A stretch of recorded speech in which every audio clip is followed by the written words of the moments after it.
Election 2013 in Red Deer is now in the history books with some amazing storylines. I'd like to welcome you all here to the official 2013 election results evening.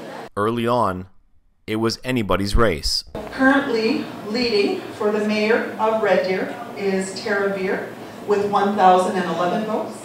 In second place, Cindy Jeffries with 926 votes. When you have 30 people running for council and 5 running for mayor, the races got pretty tight. Yeah, I mean, I think everyone knew it was going to be close, but I don't think anyone knew it was going to be this close. I think a lot of people are, waiting with bated breath. It's the biggest that the city has ever seen in terms of candidates, so it's hard to kind of wrap your head around that as a media, and I can't imagine what it's like being just a member of the public, not being immersed in all this. Many of the council candidates, new and incumbent, were at the Golden Circle watching the numbers pour in. Nerves were high.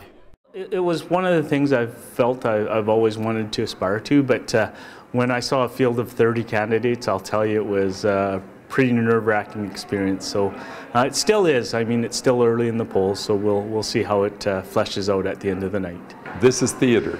This is theater. It doesn't usually get quite this nail-biting, and you're looking in there and you're actually seeing candidates who are distinguished from one another by 3 and 4 votes at this point. So it's very, very tight, and I don't think anybody's making any predictions at all right now.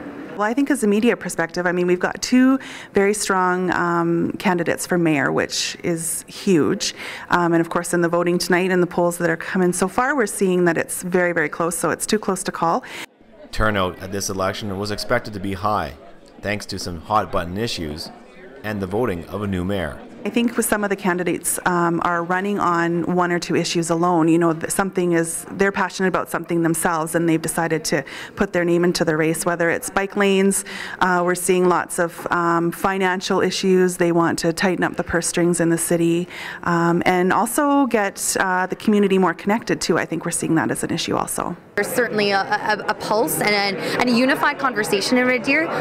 Case in point, Red Deer is a community, and it's clearly a community that cares, and it's mobilized tonight. Yeah, they can pop the advanced poll in, can't they? For outgoing Mayor Maurice Fluelling, this night is a special one, an exciting one as well.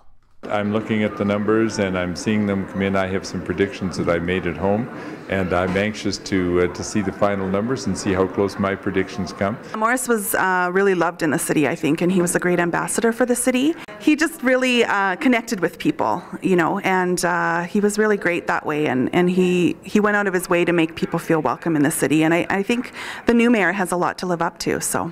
There is no way that you could accurately predict how this election is going to go, because the waves of yes, no, strength, weakness just tended to wander back and forth, and it's been a tough one.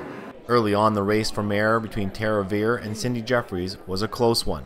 No matter who wins, the consensus was Red Deer would lose 1 good councillor in this process. They both have a lot to offer. I think either one of them would be great as mayor, and that brings a lot of interest as well. And I think, people were getting out there because they want to have their voices heard, especially when it comes to the mayor.